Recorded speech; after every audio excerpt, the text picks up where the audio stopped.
大家好，我们是 DDAD PPAP 一样3个规则，不用酒精，不讲新三色，还有 DDAD。今天要讨论的主题是闹钟响第几次才起床？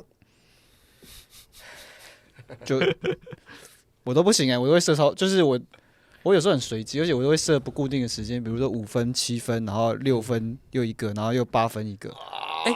你是不是会想说，因为你每次只要设闹钟，你按说再睡一下，它会给你卡7分钟，然后你就会想要做那种什么公因数还是公再倍数？睡一下一定是固定7分钟吗？没有啦，它是固定5分钟还10分钟吧？我只是纯粹觉得就是一个击打的概念，因为以前我大概是5分、10分嘛，然后我就觉得说，你如果太间断的话，可能很难真的叫我起床，所以我就故意把它那个时间，所以有的时候你可以躺下去还可以眯个2分钟，可是有时候躺下去1分钟，啪，它就迅雷不及掩耳又响一次，但其实都没有用了，就是我不想起来就不想起来。我懂，你说那个闹钟响的时候，你已经有意识清醒了，可是你还想躺着。对，可是那闹钟，我开始意识在跟他对抗。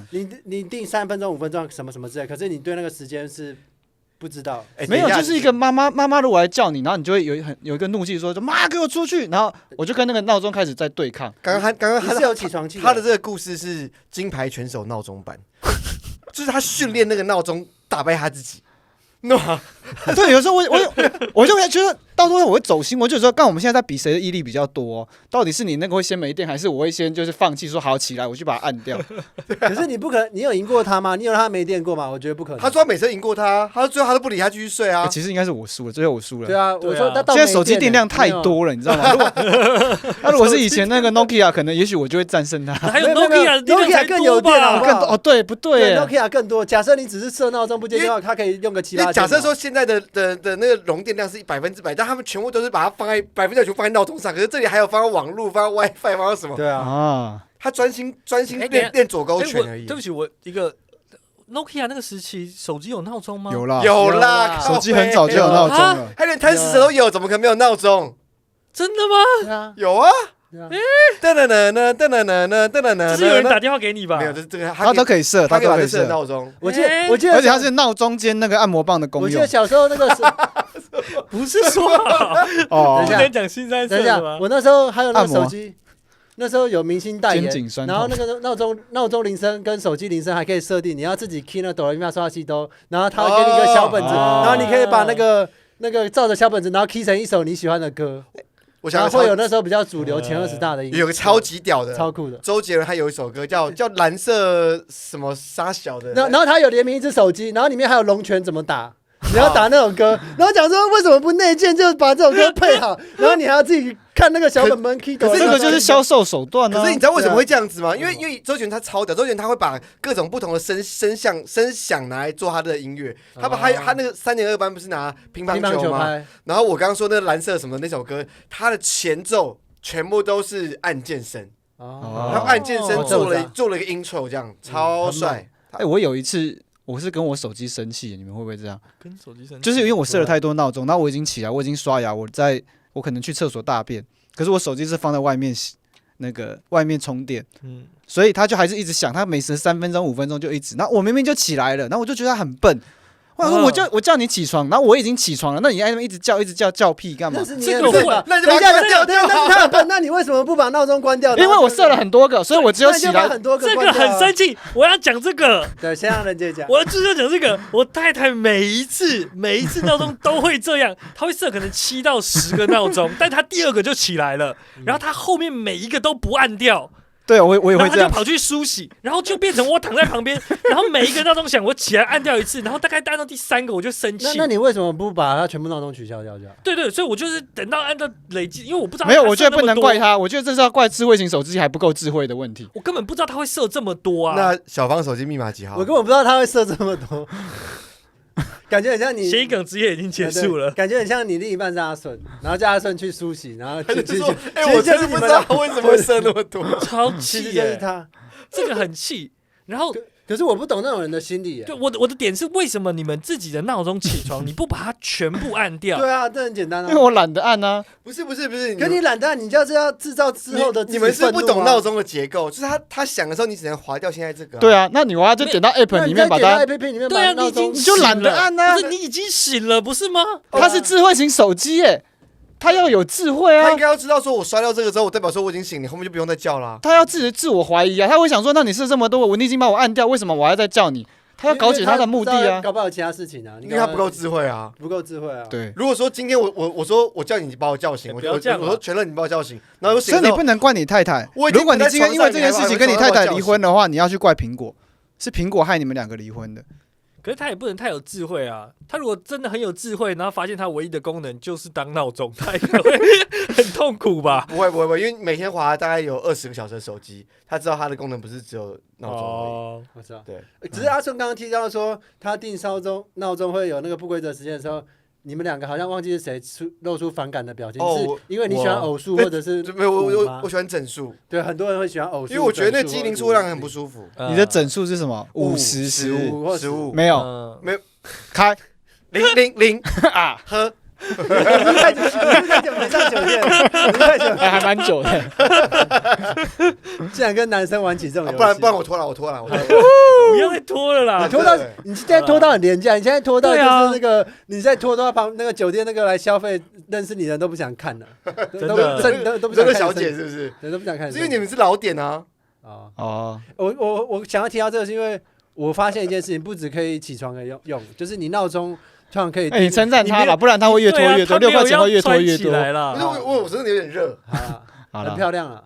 哦，好了，那可以收起来，谢谢你。你的乳晕很美，这样，就是你可以这里的光比较红啊，这样打出来蛮漂亮。对，就是你可以定那种58分、57分的闹钟，就是在一个整点，假设12点午休时间，然后提早2-3分钟，然后定那个闹钟，然后去某件事情。然后我发现我这么做之后啊。就是假设12点午餐时间对，然后会人潮涌出来，或超多人，或者很多人在做某一件事情。可是你提早个2-3分钟定那个闹钟，然后提早出发，就会只是差1-2分钟而已哦。可是你可能之后那个通勤时间，或者是你走路的人潮量差超多倍。哦，有啊，就是这样。这我完全不懂。没有，我以前在那个上海赶飞机就是这样子啊。你要么就是比如说6点钟出门，那你如果7点钟之后出门，你跟9点钟之后出门基本上是一样的。对，就是故意避开那个用那个时间差去那个。我完全不懂，我没有上过班，不止上班啊，对，就是你想要避开人潮那个方式去。说这个，我人生第一次有跟上班的感觉一样，是我那时候在日本，然后我太太在日本上班，然后我有一天早上决定跟她一起起床，一起搭车，她要去上班，我去京都玩这样。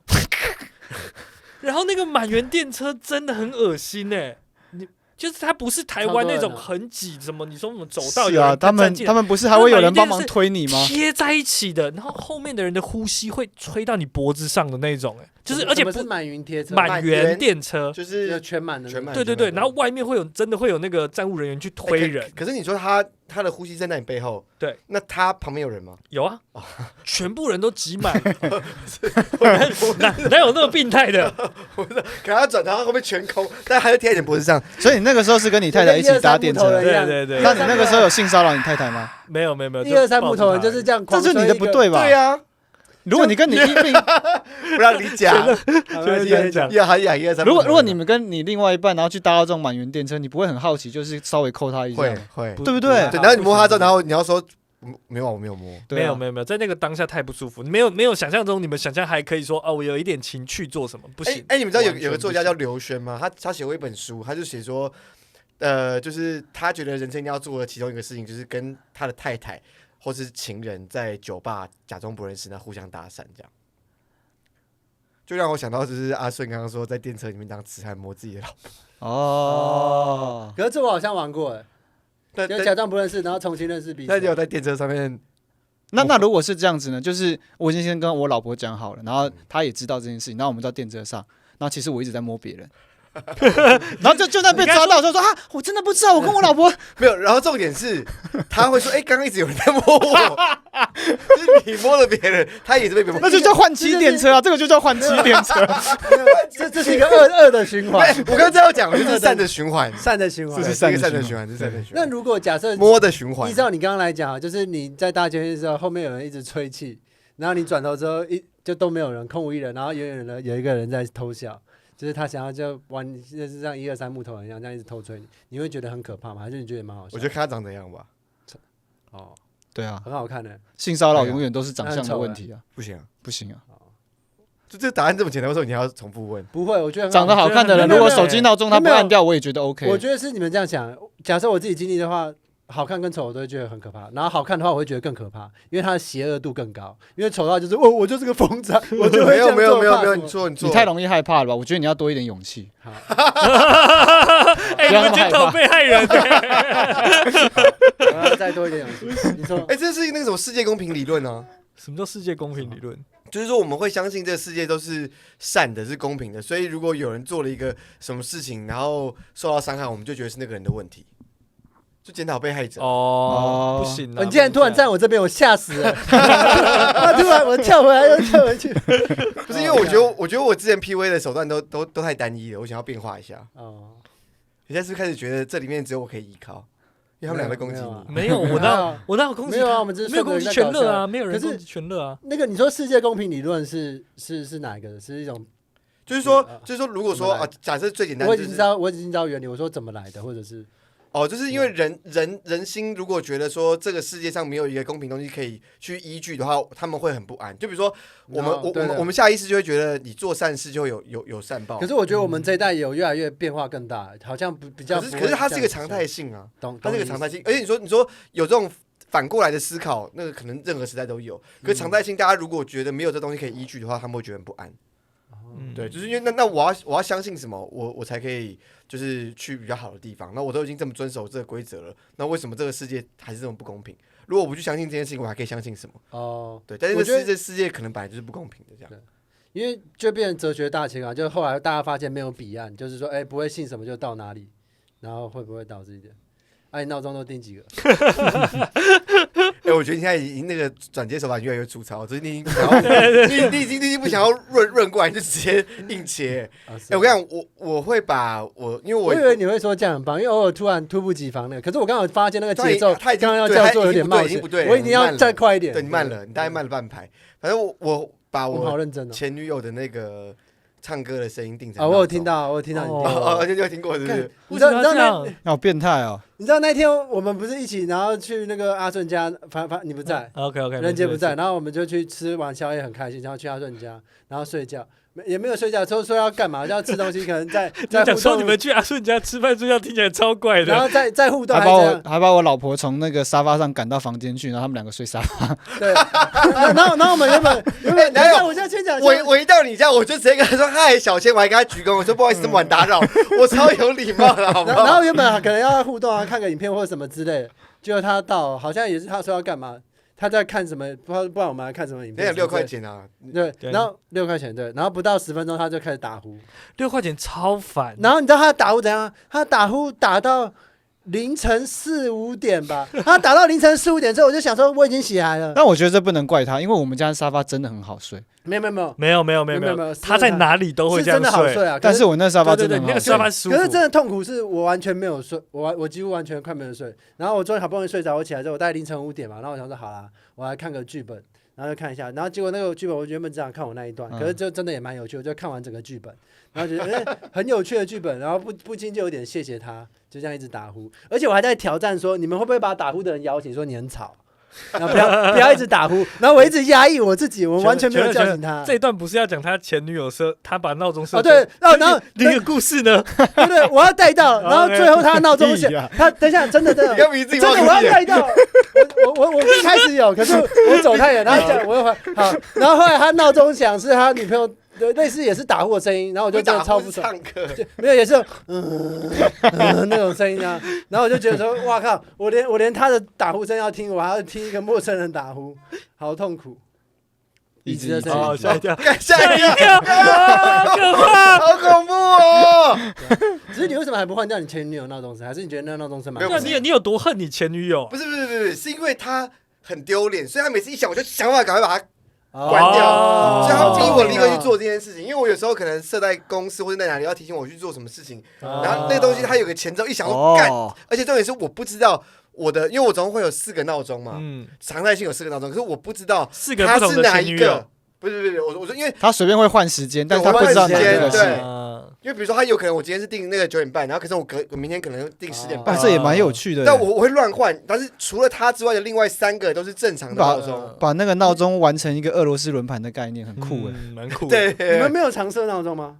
常设啊，但是我都一个是起床嘛，然后不是外出工作。我没有定他的名字，反正我就是4个闹钟。你们都没定名字。不是我的是全部设满，从每1个小时会有12个闹钟，每过5分钟一个啊，然后设24个小时啊。然后你有病哎！我就看我今天打算几点起床，我就。是谢德庆哎。可是因为大部分的时间我根本不会用这些闹钟。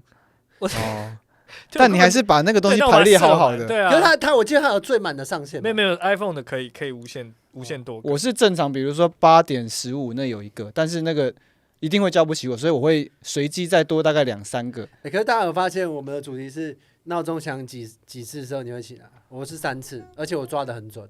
你的3次是3个闹钟还是铃3个闹钟？而且我是那种我去你家住，我不知道你有没有发现，你几乎应该没有听到我铃声吧？我没有印象。我想1、2声我就可以压掉了。然后就是1、2声压掉这是起床，就我已经清醒了，跟我讲躺着休息一下。那你刚刚说3声，3次，他就比如说8点、8点5分、8点10分，然后就在8点10分那个醒过来。对对，所以前面2个你会继续睡，前面2个你还是在睡的状况。因为我想要享受那种，就你知道那种感觉，就是你凌晨4点突然起床，然后你说我是不是要去工作什么？就看时间是。就还没到一点就某种 PUA 自己啊，就是让自己你以为很痛苦就没有，好开心哦。对，可是你还是4点起来了。对，后来我就会越抓越准，原本就是间隔是5、6分钟，我抓到最适合自己是2分钟。所以你比如说8点2分、8点4分，然后在4分的时候醒过来。起来，对我抓超准。病哦，还好不行。你们呢？我以前是这样子啊，好像跟年纪有关系吧？跟年纪有关系？为什么？是不是？我不知道，因为我以前甚至就是反正只要1次，因为以前的闹钟是真的闹钟，不是手机，所以他只要响1次，他也只能响1次啊。响1次之后，我大概就起来了。我那时候不太会赖床，我现在很会赖。我跟你完全正相反。我以前就会睡超过闹钟，而且我会睡到闹钟它再也不会响。就是它已经超过。我觉得再也不会响是一件很好的事情，现在手机都不行。可是我觉得你们很挑战的，因为我很佩服可以一直让闹钟响，然后不压掉还不干嘛的，很猛。而且我刚刚讲的对抗意识啊，其实那时候我已经醒了，但是就是有一个那个意志力在对抗。那我是因为我随年纪越来越大，就是越睡越不好。我知道你那时候在躺的时候，你就想说，我就看你可以吵多久。对，把它当小朋友这样。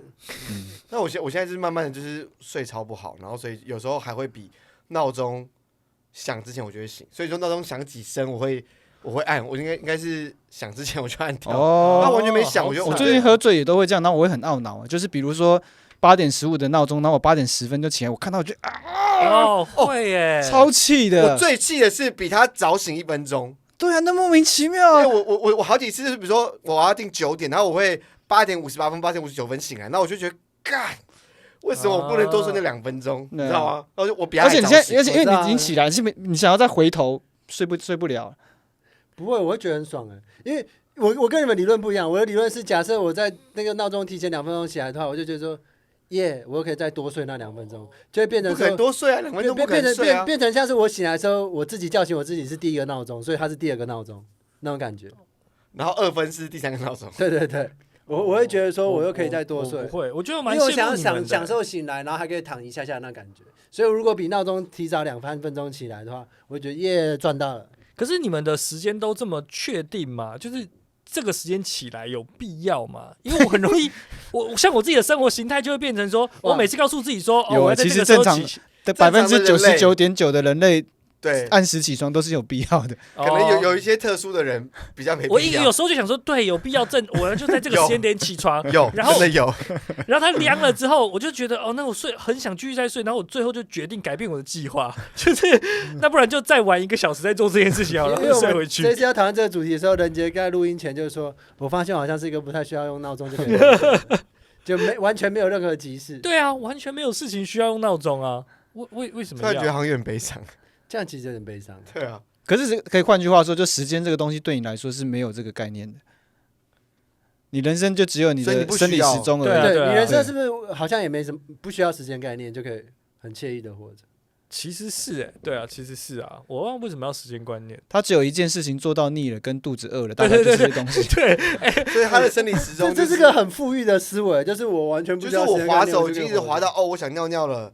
尿尿了就是我的一点，膀胱决定我什么时候起床。对，所以这样很好那所以我们都是被时间奴役的人类。对啊，只有他在奴役时间。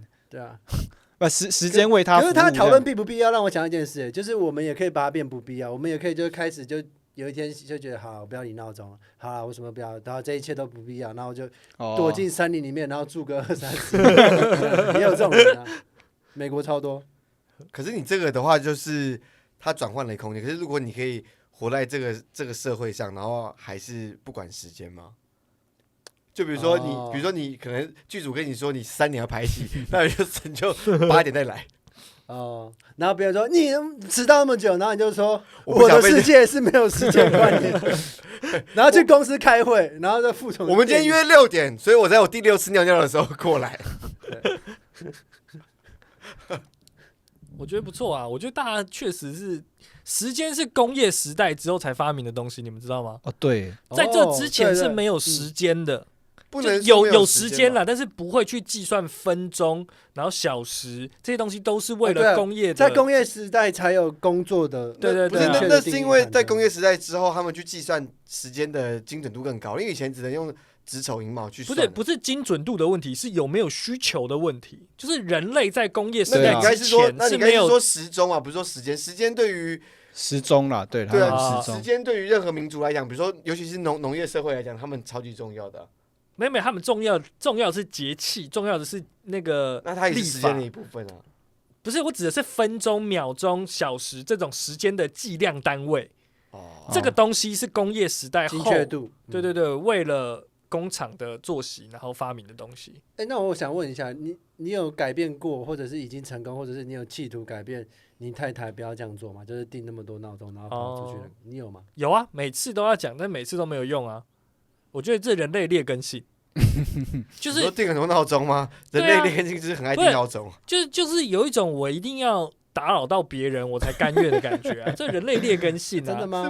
我觉得是人类劣根性是这样子吗？那不然为什么就不肯改？不然我已经讲了至少10年了。我跟你讲，这为什么就不肯改？这根本性就是不安全感，还是回到不安全感。对，因为如果你认为你自己他在刷牙刷到一半会睡着，不是你第一次闹钟你就会想的话，你就会醒的话，你不需要定那么多闹钟啊。对，但是问题是你已经醒了。你已经醒了，你为什么不把它按掉？不是，你没有听懂我说。那他不需要设那么多个闹钟，他的整个手机里面他只需要一个时间就好。对，那他的不安全感是不是讲让他必须设很多个闹钟？对啊。但我在意的点不是他设很多个闹钟，我在意的点是你已经起床梳洗了，你为什么闹钟不把它按掉？那我们去推断，就是他其实沉浸并享受在他的不安全感之中。